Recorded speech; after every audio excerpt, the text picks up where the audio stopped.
시간이 많이 지났습니다. 한 30분 정도가 이렇게 지났는데요. 그래도 간략하게 이제 토의를 좀 진행을 하도록 하겠습니다. 앞으로 10분 내지 15분 정도 이렇게 토의를 좀 진행하도록 하겠습니다. 질의응답 토의를 진행할 텐데, 질문하시는 분은 먼저 발제자를 좀 지정을 해 주시고, 가급적 한 번에 한 가지 질문만 해 주시기를 바라며 간략하게 이렇게 질문을 해 주시기 바랍니다. 그러면 지금부터 질의응답을 진행하도록 하겠습니다. 네, 말씀하십시오. 예비역 공군 준장 이동규입니다. 존경하는 김종대 교수님께 아까 그 전 장관님께서 쿼드 참여 문제에 대해서 말씀을 하시는데 답을 들었고 교수님 답을 좀 듣고 싶어서 말씀드립니다. 대통령 이제 방북 일정 이슈로 좀 하기가 되고 있는 것 같은데 이 쿼드에 참여냐 아니면 쿼드 플러스에 참여해야 되느냐 아니면 전략적 모습에 대해서 이중 갈등 경쟁이 있으니까 부분적 참여 얼마 전에 논의한 거죠. 아니면 아예 미참여하는 방안도 있을 것 같은데 이 네 가지 방법 중에 어느 것을 교수님께서 생각하고 계신지 대해서 답변해 주시면 감사하겠습니다. 감사합니다. 예, 저는 이 질문이 한국에서 좀 과잉 논의되고 있다고 생각이 되는데 쿼드는 공식 국제회의 체계가 아닙니다. 국제기구도 아닙니다. 이게 뭐냐? 옛날에 동남아에 쓰나미가 닥쳤을 때 그 동남아 그 재난 구조를 위해서 긴급회의 4나라가 모인 것이 쿼드입니다. 이게 시작과 끝의 전부예요. 그걸 쿼드라고 하는 건데 지금 질문하시는 뜻이나 요즘 얘기되는 쿼드는 그런 게 아니라 마치 어떤 블록 또는 어떤 말하냐 새로운 국제기구로 전제하고 질문하는데 이 가정과 질문이 안 맞는다. 그러니까 이거에 참여하냐 마냐 하는 문제 자체는 우리가 그렇게 압박감을 느낄 문제가 아니게 비공식 회의에 참여해도 모방하다고 봅니다만 그러나 이 자체가 과연 지속적인 공식기구냐 아니 디펜 같이 다른 형태의 어떤 앞으로 정상회의를 표방한다는 모르겠는데 이런 부분들을 어떤 민감하게 대도 시키는 의도를 정말 이해를 할 수가 없습니다. 우선 그럴 만한 위상을 갖추지 못했다. 그래서 저는 그렇게 생각합니다. 쿼드의 목적은 분명히 재난안전 구조를 위한 어떤 국제협력 회의에 근거했던 것이고 그 이상으로 진행된 것을 저는 어떤 공식화된 규범을 한 번도 아직까지는 접한 적이 없습니다. 그래서 이 회의의 전대에서는 그냥 가로 속에 묻어버려도 충분하다. 아니 왜 출석한다 만다 이 얘기를 할 필요가 뭐 있느냐는 것이죠. 그리고 쿼드 플러스에 관한 얘기는 이후에 추이를 봐도 충분하기 때문에 저는 신중론이다. 구체적으로 하자 말자 이 얘기보다는 일단은 미뤄두고 신중론으로 가는 것이 낫고 또 여기가 이제 중국 배제를 위한 어떤 흐름으로 갈 수 있는 성격 변환의 어떤 여지를 평가해 보면서 충분히 결정할 일이지. 지금 굳이 이걸 갖다가 의제화한다는 걸 좀 이해하기 어렵다 그런 말씀입니다. 예, 고맙습니다. 저 하는 게 있는데 그 질문에 대해서 우리 김 교수님 결론하고는 똑같습니다. 그러니까 모호성을 유지하자, 신중해야 된다. 저는 그렇게 들었는데 그거는 동의를 하지만 아까 제가 키스하는 거랑 똑같습니다. 그러니까 미국한테는 I love you라는 소리를 해준 다음에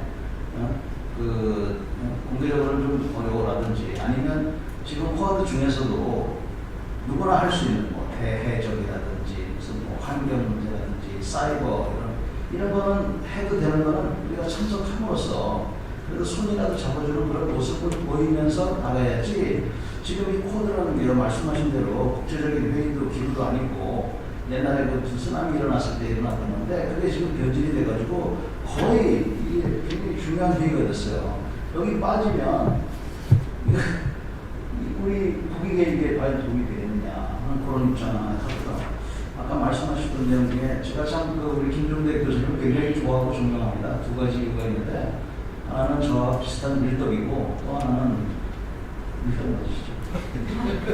두 번째는 의원님 국회의원으로 계실 때 우리 사망 보상금을 구체화시켜서 상당히 개선을 시키셨습니다. 그래서 정말 고맙다고 생각합니다. 그러면서도 아까 한미 방어 상호조약을 말씀하셨는데 성원선언문이 70자가 안 됩니다. 그래도 우리 대부분 잘 결혼하고 있는데 예를 들어서 한미 상호 방어조약이 책으로 돼 있다. 나토처럼 거기 22개 국가나 26개 국가가 있는데 그게 과연 좋겠습니까?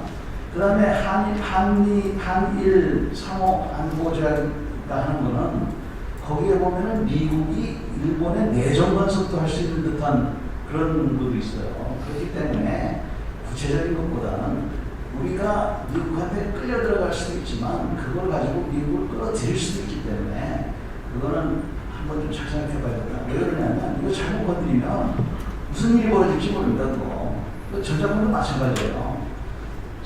잘 이렇게 그냥 했으면 좋을 뻔했는데 잘못 건드려가지고 지금 15년 동안 질질 끌고 하듯이 그래서 그런 걸 좀 유념했으면 하는 생각입니다. 역시 I love you를 참 많이 하신다는 그런 생각이 들고요. 특히 저를 사랑하신다는 데 대해서는 제가 저도 좋아한다 이 말씀 드리고 싶고요. 이게 지금 뭐 하는 게 좋은 거냐? 이거는 정말 우리가 밤새워서라도 한번 토론해볼 가치가 있습니다. 왜 그러냐면 전략적 보호성이 우리가 미성년 국가에 미국을 후견인으로 했을 때 또 우리 윤 교수님 말씀하신 비대칭 동맹론에서는 다 그런 이야기가 정당화되고 합리화됩니다. 그러나 제 생각은 좀 달라요. 어떤 점에서 다르냐면 이제 한국도 평화선도 중견국가의 위치에 도달하고 있다는 거거든요. 국제사회에 우리도 공공재를 내놔야 되는 책임국가로 가고 있어요. 책임 안보를 해야 되는 나라고 그 바탕 위에서 자율성이 확보되는 겁니다. 이건 전자권 문제하고는 또 다른 게 우리가 하나의 국제안보에 공공재를 내놓을 수 있는 품격 높은 중견국가로 가능하죠. 그 속에서 강대국 정치의 결정론에 빠지지 않고 새로운 영역까지 내다보면서 가는 거거든요. 그러니까 한미 동맹만 생각하면 지금이 편리하고 오히려 많은 강점을 갖고 있을 수도 있습니다만 이렇게 해서 과연 중견국가 생존 전략이 나오겠느냐. 그 다음에 지금까지는 적과 동맹이 이렇게 확연히 구분되는 세계에 익숙한 사고방식대로라면 사실과 어떤 면에서 모호성으로 남겨나고 충분한 동맹 기제는 작동합니다. 이건 작동하는 동맹이에요. 그러나 어떤 면에서는 이제 주변 정세에 있어가지고 복합지정학이라고 아까 윤 교수님 얘기하셨고 저는 또 이것이 하나의 어떤 새로운 회색지대로 들어가는 거라고 했습니다. 그랬을 때 우리 전략의 중심이 확실치가 않은 상황에서 동맹의 한계를 정해놓고 그 범위를 설정해야 됩니다. 그런데 전략 지시 이거 뭡니까? 연합사령관은 한반도의 방위를 책임지는 존재를 하겠습니다. 그러면 한미연합사령관의 권한이 도대체가 어디서부터 어디까지인지 알 수가 없고 이런 부분이 우리 안보의 취약성으로 드러났습니다. 실제로 연평도 포격 때 보면은 이게 전투기를 띄고 오는 게 우리 국가 자위권인지 유엔사 정전식 교정규칙인지 이런 걸 제대로 판단을 못해가지고 굉장히 모호성 영역에서 위기관리가 안 되는 거를 우리가 2010년에 겪었거든요. 그 다음에서야 이걸 정비에 들어가가지고 오늘날에 일고 있습니다만 굉장히 그 위기관리의 정점에서 우리가 지금 봐야 될 문제는 매우 중차대한 문제입니다. 저는 솔직히 정전협정이 헌법 밖에 존재한다고. 그 전자권을 미국에 우리가 미국 사령관이 맞도록 한 법적 근거 존재하지 않고 단지 구두로 간 거거든요. 서신으로 간 거예요. 이렇듯이 조약과 협정과 법에 근거하지 않은 법치의 영역 밖에서 한미동맹이 작동한다 한들 그것이 언젠가 내부적으로 충돌하는 규범적인 문제가 지난 30-40년간 우리 남남 갈등의 핵심을 이루고 있습니다. 그래서 극단적인 어떤 이념 대결까지 불러온 게 바로 이런 모호성에 안주했던 부분이 있는 거거든요. 그래서 제가 드리고 싶은 말씀은 우리 스스로의 국기를 정립하면서 중견국가로 미래로 나아가기 위해서 어떤 동맹 규범에 있어가지고요, 어떤 이제 숨볼때가 됐다는 거고, 설령 전자권이 전환되고 연합사가 존재한다 그러니까 그 틀이 최근에 이런 어떤 동향으로 보면 마치 전략지시 3호를 준비하는 거 아닌가, 저는 그런 느낌을 받는데 그런 체제는 안 된다고 봅니다. 너무 모호해서 이거는 좀 불가능하다. 그것보다는 한미 상호보안조약 시즌2로 가는 게 맞다.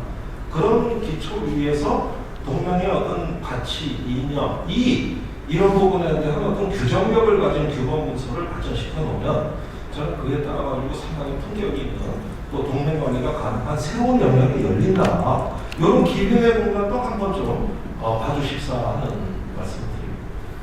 네, 고맙습니다. 오늘 두 분 이렇게 말씀하시는 걸 보니까 저희가 이 발제자를 이렇게 섭외를 할 때 분명히 전 장군님은 전통적인 입장에서 한미 동맹을 이렇게 말씀하실 것이다.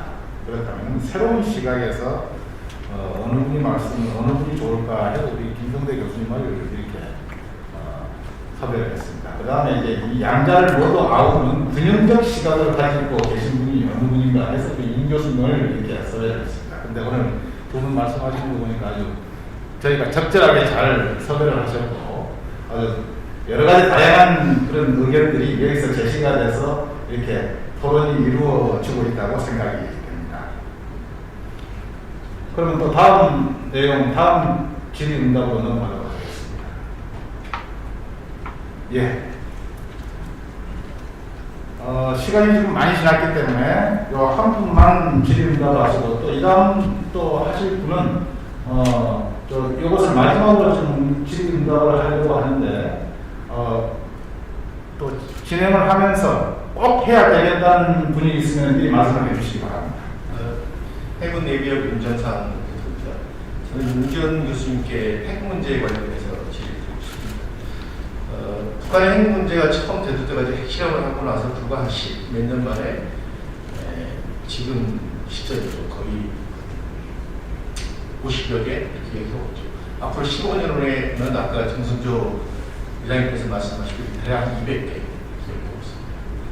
그리고 계속 매년 늘어나고 있습니다. 계속 늘어나고 있는 상황에서 아까 발제하실 때 보니까 미국의 그 핵 한반도에서의 북한과의 관계에서 핵 전략은 아직 명확하지 않는 것으로 말씀하셨습니다. 저희들이 보기에는 가장 위험한 게 핵인데 핵을 가진 자와 안 가진 자의 전쟁은 멸망이나 둘 중에 하나밖에 없다고 이야기를 합니다. 그 상황에서 안보에 대해서 책임을 지고 있는 현역들도 있고 수십 년 동안 군마다 나는 예비역들도 좀 구체적으로 우리가 대비를 해야 될 것들이 뭔가 물론 자체적으로 하는 거 맞고 미국의 요구를 하고 설득을 구하고 우리가 어떤 것을 협의를 해야 될 것인가 하는 부분들이 상당히 자체적으로 해결할 수 있는 대안이 우리 핵무장을 하면 되는데 핵무장은 현실적으로 불가능한 상황이기 때문에 이런 부분을 이제 저희들도 고민하고 정부에서는 더 고민하겠지만 학자적인 입장에서 미국과의 새로운 정부를 상대로 어떤 것을 우리가 계속 요구하고 지속적으로 우리 의견이 반영될 수 있도록 해야 되는가 하는 것에 대해서 질문을 드리고 싶습니다. 네, 정말 가장 어려운 질문을 주셨는데요. 그래서 정말 한미동맹이 필요하지 않을까 싶습니다. 저는 핵무장은 절대 반대입니다. 우리가 핵무장을 안 하는 이유가 경제적인 이유도 있고 여러 가지 있지 않습니까? 지금 오바마 행정부 이후 또 바이든 행정부의 그 비확산주의 정책은 계속 이어지고 있습니다. 그래서 이제 문재인 정부에서는 박근혜 또 이명박 정부와 달리 적극적으로 북한하고 이제 핵 협상을 시도를 했는데 물론 그러니까 대화를 푸는 거는 사실은 뭐 우리가 실패라고 얘기할 수밖에 없죠. 그 지금까지 어떤 북한이 핵을 포기하겠다라고 선언한 적도 없고 트럼프 행정부가 원했던 정말 모든 걸 낱낱이 다 공개하라고 했는데도 하지 않았던 북한입니다. 그래서 일단은 지금 어떤 방식이 우리가 해야 되냐고 질문하셨으니까 저는 일단 한미동맹의 그 주요 내용 중에 하나가 핵 우산 정책에 우리가 들어가 있기 때문에 그 비확산주의를 고수하고 미국의 핵 우산에 우리가 있다는 거. 트럼프 행정부 시대는 이게 좀 오해했거든요. 바이든 행정부 시대에 다시 전해놨던 걸 다시 한번 확보해야 됩니다. 이 사실은 그게 바로 한미동맹 아닙니까? 한미군사동맹이 왜 존재하는 겁니까? 우리가 지금 핵무장을 해야 될 이유가 저는 뭐 나중에 왜 안 했냐는 물어보신다면 그 이야기도 해드리겠고 핵 억제 전략이 한미동맹의 핵심이니까 다시 공고해야 된다고 생각합니다. 트럼프 행정부 시대에 그게 잠깐 오해에게 정말 모호성이 있게 그게 정리가 되었기 때문에 다시 확보해야 되겠고 그리고 정치인들이나 또 많은 또 우리 학생들도 질문을 하는데 아까도 말씀하셨습니다. 일본과 우리가 핵무장을 해서 중국을 유도한다. 근데 저는 역으로 북한의 비핵화 협상을 하기 위해서는 미국과 중국 간에 가장 공동 분모가 뭘까? 한반도 정책에서 바로 중국도 러시아도 북한의 비핵화는 공동 분모입니다. 지금 미중 갈등이 굉장히 심화되지만 중국도 제가 이 발표를 해서 몇 개 자료를 찾아봤는데요. 중국도 미중 갈등을 해소하기 위해서는 바로 하나의 수단으로 사자회담 개최라든가 육자회담 재개 이런 이야기가 나오고 있습니다. 그러니까 바로 중국을 대상으로 하는 대중 북한의 비핵화 협상 외교를 좀 속도감 있게 좀 정리를 했으면 좋겠습니다. 이번 한미동맹 지금 차원에서 지금 한미 정상회담을 하는데 이 자리에서도 이런 게 논의가 되지 않을까. 즉 지금 워킹그룹이 있는데 워킹그룹 전혀 없었잖아요. 한미회담을 북미 워킹그룹 저는 그거 원하지 않습니다. 오히려 한국과 미국이 고위급 회담을 통해서 계속해서 북한의 비핵화 협상을 이끌어내고 그 중에 중국의 역할을 그래서 중국이 이런 부분에 굉장히 관심이 있어 하기 때문에 북한도 역시 그렇지 않습니까? 그래서 북한의 비핵화라든가 또 어떤 비핵화를 하게 되면 경제 제재는 유엔과 미국의 경제 제재 있지 않습니까? 이런 제재를 미국 단독으로 풀 수가 없습니다. 그러니까 외교적으로 한다, 실용적으로 한다는 얘기는 바로 이런 부분이 미국의 바이든 행정부의 새로운 전략에 들어가 있기 때문에 또 우리 정부의 외교적 역할이 들어가야 돼요. 저는 그래서 우리가 쿼드의 참석을 조금 막 서두를 필요는 없다고 저는 생각합니다.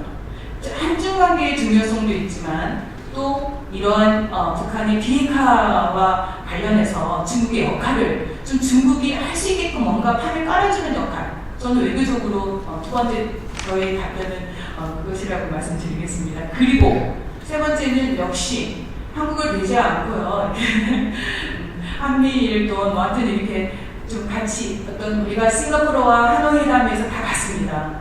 이제 탑다운 방식이 아니고 버텀업 방식. 어쨌든 한국이 중심이 되고 미국과 계속해서 그 소통을 통해서 대화가 가능하지 않습니까? 바이든 행정부는 끊임없는 소통과 대화를 통해서 같이 방안을 모색해 나가는 것. 그 주도적 역할은 아니더라도 정말 그 우리가 어떤 기여를 해야 되는데 우리 그런 부분에 대해서 역시 외교적인 방안이 중요하지 않을까. 예, 저는 여기까지. 네, 고맙습니다. 네.